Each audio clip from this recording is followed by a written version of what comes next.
sorcellerie travaille à maintenir les gens dans les profondeurs. Frère, soeur bien-aimé, il n'y a que Dieu qui peut reconstruire convenablement ta vie. Quand te prêcherai la prospérité, je te dirai que Dieu te bénira. Je te dirai que Dieu fera des grandes choses. Mais je m'arrêterai aussi comme aujourd'hui. Je te dirai, donne ta vie à Jésus, sinon tu iras en enfer.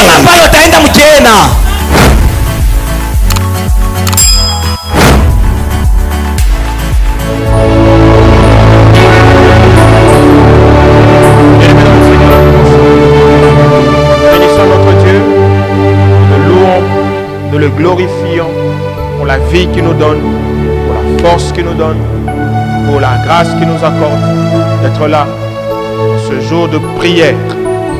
Pendant 15 minutes, je voudrais donner la pensée de la prière de ce soir, de 18h juste à 19h juste, afin que chacun de nous trouve la substance pour pouvoir faire sa prière et clôturer le jeûne, car nous sommes à jeûne depuis la journée. Comme je l'ai annoncé, nous allons nous baser sur la 5e déclaration, sur les 10 déclarations prononcées, déclarées, prophétisées par Daddy Bernard sur Mirek Communauté et Mirek Extension Kassapa en début d'année.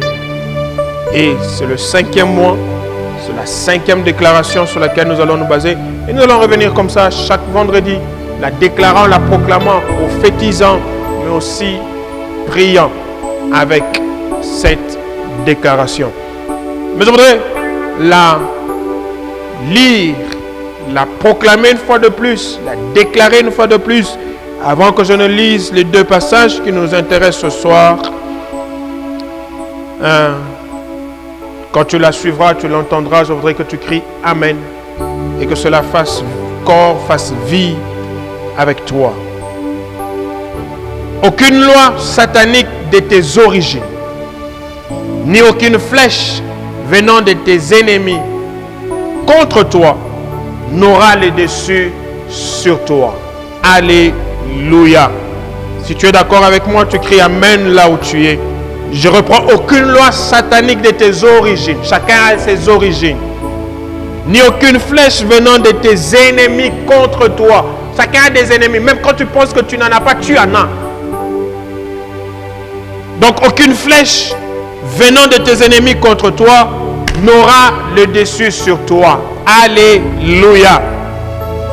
Et on ajoute, on dit, tu seras toujours au-dessus des attaques de tes ennemis durant cette année. Quelqu'un dit Amen très fort. Et surtout, cette décennie qui débute. Je reprends cette phrase. Tu seras toujours au-dessus des attaques de tes ennemis durant cette année. Amen. Et surtout, cette décennie qui débute. Alléluia. Voilà la déclaration. Tu peux la répéter chez toi à la maison. Tu peux prier avec elle. Tu peux proclamer toi-même de ta propre bouche. Tu peux prophétiser de ta propre bouche avec ces paroles inspirées. Actes des Apôtres, chapitre 16, versets 22-26, une histoire que nous connaissons. Et puis nous lirons Ésaïe 54, 15 à 17, un passage que nous aimons. Verset 22 de Acte 16. La foule se leva aussi contre eux et les prêteurs, ayant fait arracher leurs vêtements, ordonnèrent qu'on les bâtît des verges. Après qu'on les eut chargés de coups, ils les jetèrent en prison en recommandant aux geôliers de les garder sûrement.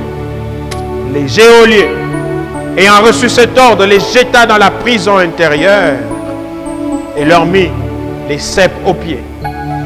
Vers le milieu de la nuit, Paul et Silas priaient et chantaient les louanges de Dieu. Et les prisonniers les entendaient. Tout à coup, il se fit un grand tremblement de terre, en sorte que les fondements de la prison furent ébranlés. Au même instant, toutes les portes s'ouvrirent et les liens de tous les prisonniers furent rompus. Alléluia. Ésaïe 54, verset 15. Ésaïe 54, verset 15. Tu verras que c'est un verset que tu connais. 15. Si l'on forme de complot plutôt, cela ne viendra pas de moi. C'est Dieu qui parle. Si l'on forme de complot, cela ne viendra pas de moi. Dieu ne fera jamais de complot contre toi. Dieu n'encouragera jamais de complot contre toi. Donc quand il y a complot, ça ne viendra pas de lui.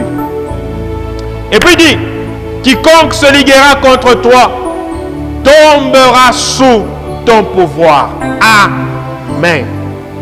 Voici, j'ai créé l'ouvrier qui souffle le charbon au feu et qui fabrique une arme par son travail.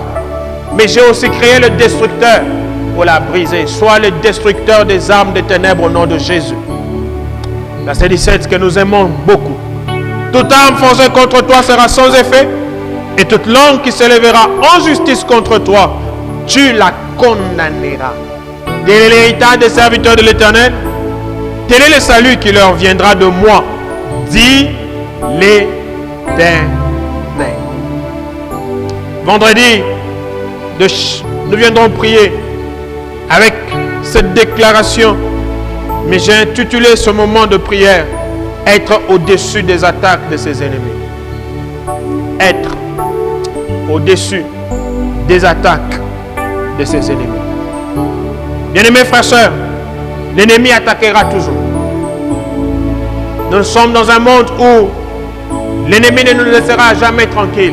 Le repos, c'est au ciel. Mais sur cette terre, en face de l'ennemi, en face du prince des ténèbres, il y aura toujours des attaques. Si toi, tu n'es pas attaqué, si tu ne connais pas des attaques, alors pose-toi la question. Tu dois être dans les mêmes camps avec le prince des ténèbres. Mais pour tout celui qui est en dehors du camp du prince des ténèbres, le prince des ténèbres travaillera à attaquer. Le prince des ténèbres complotera contre lui.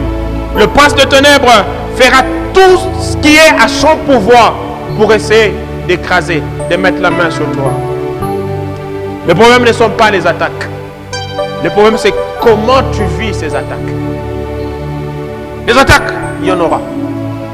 Et quand toi tu pleureras pour dire je suis trop attaqué, je suis trop coincé, je suis trop sous pression, quelqu'un d'autre aussi te présentera sa vie et te montrera les pressions, les attaques dans lesquelles il est, mais la gestion différente. C'est pourquoi je voudrais te dire d'emblée, nous pouvons être attaqués, mais nous devons être au-dessus des attaques. Être au-dessus des attaques, ça veut dire nous ne devons pas subir les attaques. Elles peuvent venir, elles peuvent être présentes, mais nous ne devons pas subir ces attaques. Ça peut être à des niveaux différents, à des échelons différents. Peu importe la force, le niveau de ces attaques, ne subissons pas les attaques de l'ennemi contre nous au nom de Jésus. C'est pourquoi nous disons dans la déclaration, tu seras toujours au-dessus des attaques. Toujours au-dessus. Ça veut dire, il y aura toujours des attaques, mais toujours je dois être au-dessus de ces attaques-là. En ce mois de mai, en cette année 2020, dans cette décennie, que Dieu nous accorde d'être toujours au-dessus des attaques de nos ennemis au nom de Jésus-Christ. Amen. Mais écoute,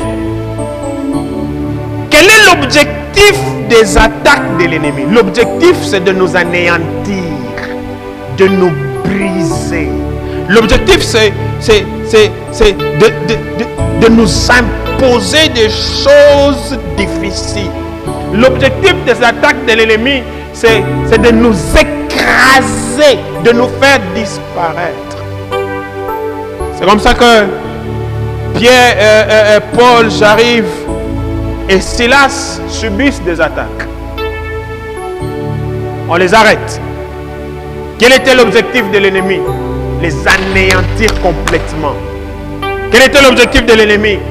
Les anéantir totalement, les briser complètement. Et lorsqu'on les arrête, on leur arrache les vêtements. Non seulement qu'on leur arrache les vêtements, on les frappe. Des verges, on leur donne des coups. Et puis on les met dans une prison. L'objectif, c'est lequel? Les briser, les anéantir. L'objectif, c'est lequel? Les écraser. L'objectif, c'est les faire disparaître. Écoute-moi bien, frère, soeur. Tout ce qui arrive dans ta vie difficile, de compliqué, tu as l'impression que on tombe sur toi. L'objectif, c'est t'anéantir. L'objectif, c'est que tu subisses, que tu acceptes, que tu disparaisses. Paul et Silas sont en prison. Ils peuvent subir. Ils peuvent être anéantis. Mais au milieu de la nuit, malgré tout ce qu'on leur a fait, on a arraché les habits, on a fouetté, on a donné 2 coups. Malgré tout ça, au milieu de la nuit, la Bible dit, 1, ils priaient, 2, ils chantaient. La prière est une arme redoutable. Nous ne le dirons jamais assez. L'objectif du diable dans tout ce qui t'arrive, c'est de te fermer la bouche, que tu ne pries plus, te fermer la bouche, que tu ne chantes plus, parce que ces 2 choses peuvent ébranler tous les fondements. Au lieu d'être anéantis, ils se sont levés, ils ont commencé à prier et à chanter. Ce soir, je t'invite à la prière. Je t'appelle à la prière. Je voudrais que tu pries, frère. Je voudrais que tu pries, ma soeur. Que ce que l'ennemi fait contre toi ne t'avale pas, ne t'engloutisse pas, ne t'anéantisse pas. Et nous allons nous lever et nous allons détruire toute arme de l'ennemi contre nous. Toute arme que l'ennemi a fabriquée, forgée pour nous détruire. Nous allons les détruire parce que nous sommes de la génération des destructeurs. Nous allons détruire toutes les armes de l'ennemi contre nos vies, contre notre famille, contre notre ville, contre notre pays, contre notre province. Quelqu'un dit Amen. Allons-y. Pendant 1 minute ou 2 qui nous restent, je veux que tu pries, mais après ces instants, après que tu m'aies suivi, je veux que tu pries encore pendant 1 heure, de 18h à 19h, et tu détruises toutes les armes dirigées contre toi pour t'anéantir. Prions au nom du Seigneur Jésus. Père, dans le nom de Jésus de Nazareth, je me lève par le pouvoir que tu me donnes au travers des Écritures. Et je détruis, je brise, j'anéantis toute arme que l'ennemi a forcé contre moi pour me détruire, pour me faire subir les mauvais moments, les mauvaises choses. Je brise ces armes-là au nom de Jésus. Même si ces armes ont été taillées sur mesure contre ma vie, je les brise, je les détruis au nom de Jésus. Je m'attaque à toutes les armes que l'ennemi a forgées contre ma ville. Je les détruis au nom de Jésus. Je m'attaque aux armes que l'ennemi a forgées contre ma province. Je les détruis au nom de Jésus. Je m'attaque aux armes que l'ennemi a forgées contre ma nation. Je les détruis au nom de Jésus. Je m'attaque aux armes que l'ennemi a forgées contre l'Église. Je les détruis au nom de Jésus de Nazareth. Proclame la victoire de la croix. Et je déclare la vie. Au nom de Jésus, je détruis, je m'attaque aux armes que l'ennemi a forgées contre ma famille. Je les détruis au nom de Jésus de Nazareth. Merci pour la victoire que tu nous donnes ce soir. Dans le nom de Jésus, nous déclarons encore que nous serons toujours au-dessus des attaques de nos ennemis.